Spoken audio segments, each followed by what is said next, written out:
தென்னாடுடைய சிவனே போற்றி, என் நாட்டவர்க்கும் இறைவா போற்றி. அனைவருக்கும் அன்பு வணக்கம். நேற்றைக்கு தமயந்தி அவ தாய் வீட்டுக்கு போனதை பார்த்தோம். அங்க போன உடனே தாய் தந்தையெல்லாம் ரொம்ப சந்தோஷமா, ஏன்னா பொண்ணு என்ன ஆனானே தெரியல, எங்க போனான்னு தெரியல, உயிரோட இருக்கானே தெரியல, அவ்வளோ கஷ்டப்பட்டு இருந்தாங்க இல்லையா. அதனால மகளை பார்த்த உடனே ரொம்ப சந்தோஷமா அவங்கெல்லாம் வரவேற்கின்றார்கள். அதுக்கப்புறம் குழந்தைகளை போய் பார்க்குறா. பாவம், அந்த குழந்தைகள் அப்பா அம்மா 2 பேரையும் பிரிஞ்சு இத்தனை நாளாக தாத்தா பாட்டி வீட்டில் கஷ்டப்பட்டு இருந்ததுங்க. அதுக்கப்புறம் எல்லாம் பேசிட்டு இருக்காங்க. இரவு நல்லா படுத்து உறங்கி ஓய்வெடுத்த பிறகு அடுத்த நாள் காலையில் தமயந்தி தன்னுடைய தாயை பார்த்து சொல்கிறான், அம்மா, நான் உயிரோடு இருக்கணும் அப்படின்னு நினச்சியானா அந்த நளராஜன் அவரை இங்க கொண்டு வரதுல மறுபடியும் முயற்சி செய்யணும் அப்படின்றான். திரும்பவும் முயற்சி செய்வாயாக அப்படின்னு சொல்றதுல எனக்கு ஒரு சின்ன கேள்வி எழுகின்றது. ஏன் ஒருவேளை தமயந்தி வந்தா போதும் அப்படின்னு அவங்க சும்மா இருந்துருவாங்களா? மேபி தமயந்தி இப்படி நினைச்சிருக்கலாம். ஏன்னா இப்படி இருக்கிறதையெல்லாம் சூதாடி தோத்துட்டு கட்டின பொண்டாட்டியும் அப்படி காட்டுல விட்டுட்டு அங்கே காட்டு விலங்குகள்லாம் என்ன பண்ணுமோ ஏது பண்ணுமோ அது கூட கவலைப்படாமல் ஒருத்தன் போயிட்டான் அப்படின்னா அவனை தேடணுமா அப்படின்னு ஒருவேளை பெற்றோர் நினைச்சிட போகிறாங்களே, அந்த மாதிரி கூட யோசிச்சிருக்கலாம் தமயந்தி. அதனால தான் நான் உயிரோடு இருக்கணும் அப்படின்னு நினச்சிங்கன்னா அந்த நள மகாராஜரை இங்கே மறுபடியும் கொண்டு வரதுக்கு நீங்கள் முயற்சி பண்ணணும் அப்படின்றான். ஆனால் அதுக்கு அந்த அரசி ஒன்றும் சொல்லலை தமயந்தியோடைய அம்மா.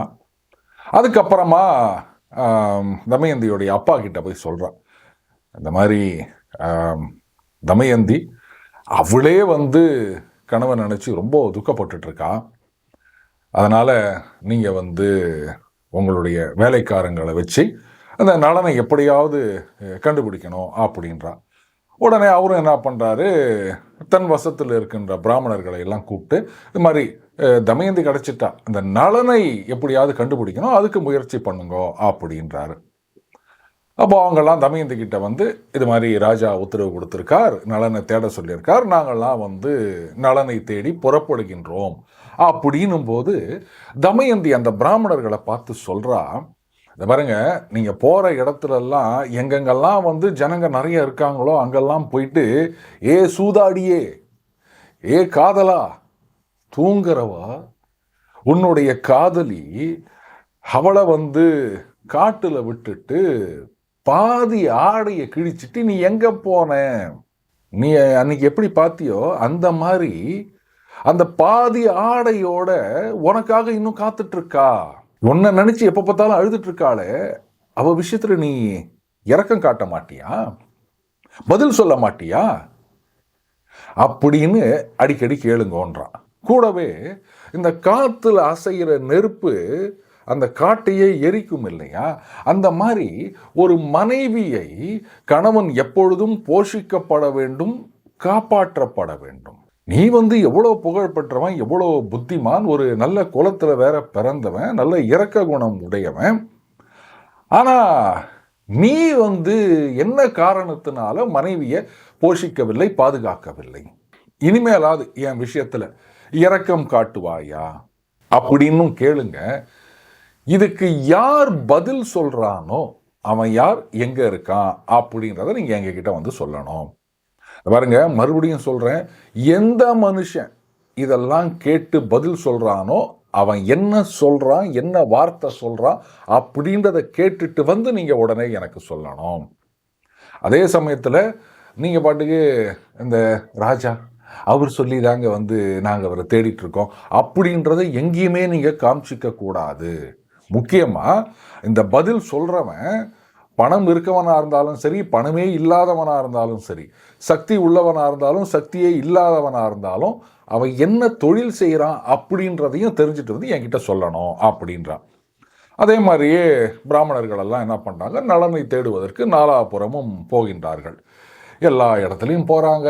இவ சொன்ன மாதிரியே சூதாடியே காதலா அப்படி இப்படின்னு அந்த வாக்கியங்களை எல்லாம் சொல்கிறார்கள். ஆனால் யாருமே பதில் சொல்கிறதா இல்லைங்க. இப்படியே ரொம்ப காலம் போச்சு. அதுக்கப்புறம் பர்ணாதன் அப்படின்ற ஒரு பிராமணன் அவன் என்ன பண்ணுறான், விதர்ப்ப தேசத்துக்கு திரும்பி வந்து தமயந்தியை பார்த்து சொல்கிறான், தமயந்தி, இந்த ராத்திரி பகலா நான் வந்து நலனை தேடிட்டே போனேன். அப்போ தான் வந்து அயோத்தி நகரத்துக்கு போனேன். அங்கே வந்து அரசன் ருதுபர்ணன், அவனை வந்து பாகஸ்வரி அப்படின்னு சொல்கிறாங்க, அவனை போய் அடைந்தேன். அந்த ருதுபர்ணன் அவரை சுற்றி ஒரு கூட்டம் இருக்கு இல்லையா, அங்கேயும் வந்து இந்த மாதிரி சூதாடியே காதலா இந்த மாதிரி பாதி துணியோட எங்கே போனேன் அப்படின்றதெல்லாம் சொன்னேன். ஆனால் அந்த ராஜாவும் ஒன்றும் சொல்லலை, கூட இருக்கவங்களும் ஒன்றும் சொல்லலை. அதுக்கப்புறம் அரசன்கிட்டேருந்து ரைட்டு கிளம்புங்க அப்படின்னு வரும்பொழுது அந்த ருதுபர்ணனுடைய வேலைக்காரன், அவன் பேர் பாகுகன் அப்படின்னு சொல்கிறாங்க, அவன் வந்து அந்த ருதுபர்ணனுக்கு தேர்ப்பாகனா இருக்கான், விகார வடிவத்தோடு இருக்கான், கையெல்லாம் வந்து சின்னதாக இருக்குது அவனுக்கு. அதே சமயத்தில் அந்த வாகனங்கள் தேர்கள் இதெல்லாம் வந்து நல்லா வேகமாக செலுத்துறதுல அவன் வல்லவன். அதே மாதிரி சமைக்கிறதுலையும் அவன் பெரிய ஆளாக இருக்கான். அவன் வந்து என்கிட்ட பேசினா நான் சொன்னதெல்லாம் கேட்டுட்டு அப்படின்னு பெருமூச்சு விட்டுட்டு அடிக்கடி அழுதுண்டே அவன் சொல்கிறான், இந்த குலஸ்திரீகளான பதிவிரதைகள் என்னதான் கஷ்டம் வந்தாலுமே அவங்கள காத்து கொள்கிறார்கள். இந்த பெண்கள்லேயே உயர்ந்தவர்கள் யாருன்னா கணவன் அவனால் கைவிடப்பட்டாலும் கணவன் மேலே கோபிக்க மாட்டாங்க. யாரு? நலன் சொல்கிறான். அந்த ஒழுக்கத்தை கவசமாக அவர்கள் தரிக்கின்றார்கள். கஷ்டத்தில் இருக்கவன் முட்டாப்பைய, அந்த சுகத்திலிருந்து நழுவினவன், அவனால் கைவிடப்பட்டதுனால அவ கோச்சிக்கிறதுன்றது தகாத விஷயம். உணவு வேணும் அப்படின்றதுக்காக போயிட்டு ஆடையெல்லாம் பறி கொடுத்தான். அவன் விஷயத்தில் அவ கோச்சிக்கிறதுன்றது தகாத காரியம். மரியாதை செய்யப்பட்டவளாக இருந்தாலும் மரியாதை செய்யப்படாதவளாக இருந்தாலும் அவ வந்து இந்த மாதிரி ராஜ்யத்தெல்லாம் இழந்துட்டு போனானே, செல்வத்தெல்லாம் இழந்துட்டு போனானே, அந்த கணவனை கோபிப்பது தகாத காரியம் அப்படின்னு சொன்னா யாரு? இந்த பர்ணதன் வந்து தமயந்தி கிட்ட சொல்றான்.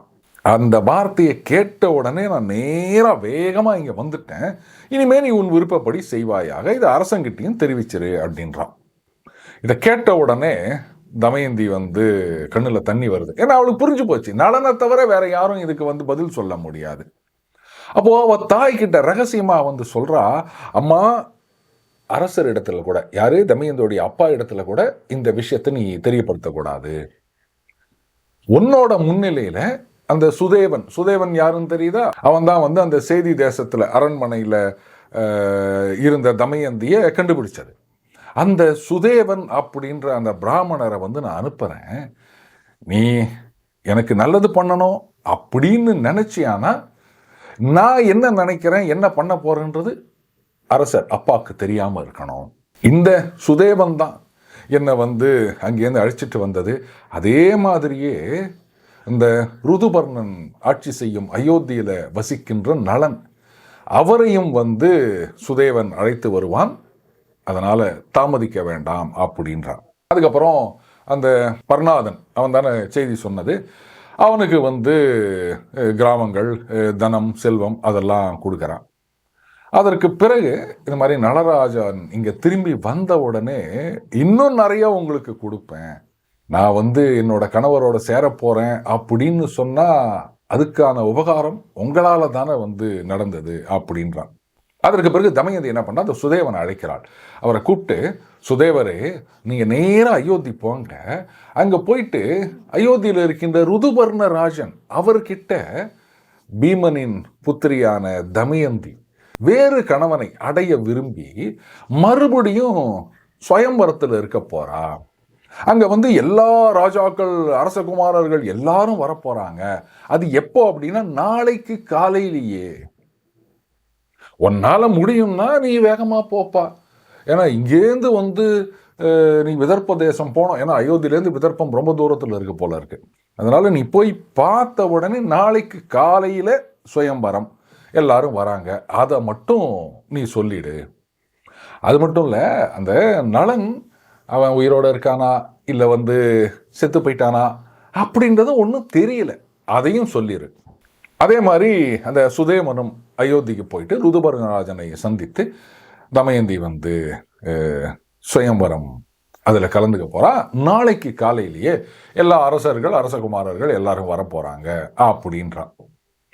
இதை கேட்ட உடனே அவன் என்ன பண்ணுறான், அந்த வார்ஷ்ணேயன் அந்த சாரதி, அதுக்கப்புறம் பாகுகன் அவங்கள கூப்பிட்டு இந்த மாதிரி வந்து தமயந்தி நாளைக்கு மறுபடியும் காலையில் சுயம்பரத்தில் கலந்துக்க போகிறாளாம், எல்லா ராஜாக்கள் அரசகுமாரர்கள் எல்லாரும் வராங்களாம், ஆனால் நாளைக்கு காலை சூரியோதயத்திலேயே சுயம்பரமா. பாகுகா, உங்களுக்கு தான் வந்து இந்த குதிரைகளை பற்றிலாம் நல்லா தெரியும் இல்லையா, அந்த தமயந்தியோட சுயம்பரத்தில் நான் கலந்துக்கணும் அப்படின்னு ஆசைப்படுறேன். ஆனால் அதுக்கு ஒரே நாளில் போனோம், நாளை காலை சூரியோதயத்துக்குள்ளே போகணும், அது ஒன்னால முடியும்னா நம்ம கிளம்பலாம் அப்படின்றான். இதை கேட்ட உடனே நளனுக்கு வந்து அப்படியே இருதயமே வெடிச்சிடுற மாதிரி ஆயிப்போச்சுங்க. என்ன ஒருவேளை துக்கத்தில் மயங்கி இந்த மாதிரிலாம் கூட ஆயிடுவாளா தமயந்தி? ஏன் விஷயத்துல ஏன் இந்த மாதிரியெல்லாம் அவன் யோசிக்கிறா? அது சரி, கெட்ட எண்ணம் உள்ள அற்பன் நான். மனைவியை வந்து கொடுங்காட்டுல பாதியில விட்டுட்டு வந்தேன், அதனால தான் வந்து எனக்கு இந்த கொடுமையை செய்யணும் அப்படின்னு நினைக்கிறாளோ? அது பெண்களுடைய மனம் வந்து சஞ்சலமானது. அது சரியா, அதே சமயத்தில் என்னோட குற்றம் அதுவும் வந்து பயங்கரமானது இல்லையா? நான் இனிமே வருவேன் அப்படின்ற ஒரு நம்பிக்கை அவளுக்கு இல்லாமல் இருந்திருக்கலாம். அதை விட முக்கியமாக குழந்தைகள் இருக்கு இல்லையா, அதனால கூட இந்த மாதிரி இன்னொரு திருமணம் அப்படின்னு முடிவு பண்ணியிருப்பாளோ? சரி, எதுவாக இருந்தாலும் நானும் போகிறேன். இது இந்த அரசனுக்காக மட்டும் இல்லை, எனக்காகவும் நான் போகிறேன். அங்கே என்னதான் நடக்குது, எதுக்காக அவள் இந்த மாதிரி இன்னொரு சுயம்பரம்னு முடிவெடுத்தா அதை நான் தெரிஞ்சுக்கிறேன் அப்படின்னு முடிவு பண்ணுறான் நளன். பாகுகன் வடிவத்தில் இருக்கும் நளன். உடனே அவன் அந்த ருதுபர்ண ராஜன் கிட்ட வந்து, ராஜன் நீங்கள் ஒன்றும் கவலைப்படாதீங்க, ஒரே நாளில் விதர்ப்ப தேசத்தை போய் நம்ம அடையலாம், நாளைக்கு காலையில் சூரியன் உதயமாகும் போது நாம் அங்கே விதர்ப்ப தேசத்தில் இருப்போம் அப்படின்றான். இப்போ கேட்குறான் பாகுகா, ரொம்பவே சந்தோஷமா இருக்கு, சரி உன்னுடைய விருப்பம் எதா இருந்தால் சொல்லு, நான் அதை செய்யறேன் அப்படின்றான். ஆனால் பாகுகன் ஒன்றும் சொல்லலை. அவன் என்ன பண்ணுறான், நேராக அந்த குதிரைகள் இருக்கின்ற லாயத்துக்கு போகிறான். அங்கே போயிட்டு நல்ல குதிரை எது, ஏன்னா வேகமாக ஓடணும், அதே சமயத்தில் எண்டூரன்ஸ் இருக்கணும், தூரம் அதிகம் இல்லையா, வேகம் மட்டும் பத்தாது, எவ்வளவு தூரம் வேணுமானாலும் அந்த வேகத்தோடு ஓடக்கூடிய சக்தி இருக்கணும். அதனால் அந்த குதிரைகளில் வந்து அந்த மெல்லிய குதிரைகள், நம்ம இந்த ஒல்லின்னு சொல்கிறோம் இல்லையா, அந்த மாதிரியான அதே சமயத்தில் வலிமையுள்ள குதிரைகளாக அந்த ஒரு சுழியெல்லாம் பார்ப்பாங்கன்னு சொல்லுவாங்களா, மாட்டுக்கு சுழின்ற மாதிரி குதிரைக்கும் சுழி இருக்குது, அந்த மாதிரி 10 சுழியும் இருக்கா அப்படின்றத பார்த்து குதிரைகளை அவன் தேர்ந்தெடுக்கின்றான். இப்போ பார்த்தீங்கன்னா அந்த ருதுபர்ணராஜன் வரான், வந்துட்டு இந்த குதிரைகள்லாம் அந்த ஒல்லியாக இருக்கிறத பார்த்த உடனே, என்னப்பா நீ செய்ய விரும்புறது என்ன, இப்போ செஞ்சிருக்கிறது என்ன, எங்களெல்லாம் வஞ்சனை பண்ணோம் அப்படின்னு பார்க்குறியா? அற்பமான பலமும் பிராணனும் உள்ள இந்த குதிரைகள் இதெல்லாம் எப்படிப்பா தேர இழுக்கும்? நம்ம போக வேண்டிய தூரம் ரொம்ப அதிகம், அதுவும் ஒரே நாளில் இந்த குதிரையில் நம்ம எப்படி போக முடியும் அப்படின்னு கேட்குறான். நெத்தியில் 1, தலையில் 2, வெலாவில் 2, அதுக்கு பக்கத்தில் 2, மார்பில் 2, பின்புறத்தில் 1 அப்படின்னு 10 சுழி இருக்கிற குதிரையா நான் வந்து தேர்ந்தெடுக்கின்றேன். அதனால இந்த குதிரைகள் வேகமாகவும் அதே சமயத்தில் எவ்வளவு தூரம் ஆனாலும் போகும் அப்படின்றத சந்தேகமே இல்லை. ஆனால் ராஜா, நீங்கள் இப்படி சொன்ன பிறகு உங்களுக்கு எந்த குதிரை தோதாப்படுதோ அந்த குதிரையை சொன்னீங்கன்னா நான் அந்த குதிரையை தேரில் போட்டுறேன் அப்படின்றான். அப்போ ருதுபர்ணன் சொல்கிறான், பாகுகா உனக்குத்தான் இந்த குதிரையை பற்றி நல்லா தெரியும், அதனால் எந்த குதிரைக்கு திறமை இருக்குது அப்படின்னு நினைக்கிறியோ அதையே நீ வந்து தேரில் பூட்டு அப்படின்றான். அதன் பிறகு நளன் வந்து நன்கு தேர்ந்தெடுக்கப்பட்ட ஒரு 4 குதிரைகளை தேரில் பூட்டின பிறகு அந்த வார்ஷ்ணேயன் இருக்கான்ல தேர்ப்பாகன், அவனையும் ஏற்றி வச்சுக்கிட்டு அந்த தேரில் ராஜாவையும் தேரில் ஏற்றிக்கிட்டு ரொம்ப வேகத்தோடு போக விரும்புகின்றான். பாகுகன் இஷ்டப்பட்டபடியே அந்த குதிரைகளும் ரொம்ப வேகமாக போதும், அப்படியே பறக்கிற மாதிரி இருக்கான். அரசனுக்கு வந்து அப்படியே மயக்கம் போடுற மாதிரி இருக்குதான், ஆஹா இப்படி ஆகாயத்தில் பறக்கிற மாதிரி இருக்கே அப்படின்னு. இப்போ அந்த வார்ஷ்ணேயன் அவன் என்ன பண்ணுறான், அந்த குதிரைகளை பிடிச்சிருக்கிறது, அதுக்கப்புறம் அந்த தேரோட சத்தம் இதெல்லாம் கேட்ட உடனே இவன் என்ன அந்த இந்திரனுடைய சாரதி மாதலியா அப்படின்னு ஞாபகம் இருக்கா? அர்ஜுனனை வந்து அங்கே சொர்க்கலோகத்துக்கு அழைத்து சென்றது மாதலி. அதை நம்ம பார்த்துருக்கோம். அந்த மாதலியா இருப்பானோ இவன்? ஏன்னா அந்த மாதலியோட லட்சணங்கள் அதெல்லாம் வந்து இந்த பாகுகன் கிட்ட தெரியுது. இல்லை இந்த மனித சரீரத்தில் இருந்த சாலிஹோத்திர முனிவரா? இல்லைன்னா அந்த நல மகாராஜனா இருப்பானோ? இல்லை அந்த வித்தையெல்லாம் நலன் கிட்ட இவன் கத்துட்டு இருப்பானோ? ஆனால் அந்த விகாரமான உருவம் இருக்கு. கொஞ்சம் அந்த உருவம் குறைந்தும் இருக்கின்றது. ஏன்னா அதில் அவங்க சொல்கிறான் பாருங்க, கைகள் சிறுத்து இருக்கின்றன அப்படின்னு. பெரிய வீரர்கள் அப்படின் போது கைகள் வந்து நீண்டு இருக்கும். அப்போ தானே வந்து சண்டை போட முடியும். இந்த கார்கோடகன் கடிச்சதுனால அவன் கைகள் சிறுத்து விட்டன. அதனால தான் அப்படி சொல்கிறார். அதனால தான் அவன் உருவம் குறைந்திருக்கின்றத இங்கே வார்ஷ்ணேயன் சொல்கிறான். அதனால் இவன் நலனாக இருப்பதற்கு வாய்ப்பில்லை. ஒருவேளை வேற வேஷத்துலனா கூட உருவம் குறையுமா? இப்படி பலவிதமாக யோசிச்சுட்டு இருக்கான் அந்த வார்ஷ்ணேயன். இப்படி வேகமாக போயிட்டு இருக்கும்போது பல பட்டணங்கள், நகரங்கள் இதெல்லாம் தாண்டி போயிட்டு இருக்காங்க. அப்போ வந்து அந்த ருதுபர்ண ராஜன் அவருடைய அந்த மேலாடை வந்து தேரில் போயிட்டு இருக்கும்போது கீழே விழுந்துருச்சு. அப்போது அந்த ராஜா என்ன பண்ணுறாரு, நலனை கூப்பிட்டு, ஐயா கொஞ்சம் அந்த குதிரையை நிறுத்து, வார்ஷ்ணேயன் போயிட்டு என்னோட வஸ்திரத்தை இங்கே எடுத்துகிட்டு வரட்டும், அது வரைக்கும் தேரை நிறுத்து அப்படின்றார். அப்போது நலன் சொல்கிறான், இல்லை உங்கள் ஆடை வந்து ரொம்ப தூரத்தில் விழுந்துருத்துங்க, 1 யோஜனை தூரம் நம்ம தாண்டிடுச்சு, இனிமே அதை எடுத்துகிட்டு வர முடியாது அப்படின்றான். அப்போது இதை கேட்ட உடனே அந்த ராஜாவுக்கு, ஏன்னா என்னதான் இருந்தாலும் வந்து அதிகாரத்தில் இருப்பவர் ராஜா, தனக்கு கீழே இருக்க ஒருத்தர் என்னதான் சகஜமாக மரியாதையோடு பழகினாலும் எனக்கு அந்த ஆடை வேணும், அதை எடுத்துகிட்டு வரணும் அப்படின்னு சொல்லும்போது, இல்லை அது விழுந்துருச்சுங்க, அதை எடுக்க முடியாதுங்க அப்படின்னு சொன்னால் கொஞ்சம் கோபம் வரத்தான் செய்யும், ஒரு அதிருப்தி இருக்கத்தான் செய்யும். இப்போது அந்த ராஜா தனக்கு என்ன தெரியும் அப்படின்றத காண்பிக்க போகின்றான். நண்பர்களே, ஒரு சின்ன அறிவிப்பு. வியாழக்கிழமை, ஆமாம் நம்ம ஏற்கனவே சொல்லியிருந்தோம், அண்டுவும் வந்து அந்த 3+1 டே ஃபார்மேட் அப்படின்னு. ஆனால் போன வாரமும் சரி இந்த வாரமும் சரி அது கொஞ்சம் கேப் கிடைச்சதுனால போட்டுட்ருக்கோம். இன்னைக்கு புதன்கிழமை இல்லையா? அடுத்த பதிவு வெள்ளிக்கிழமை மதியம் கேள்வி நேரமாக வரும். அடுத்தது ஞாயிற்றுக்கிழமை கதை நேரம். மீண்டும் அடுத்த பதில் இணைந்திருப்போம். வணக்கம்.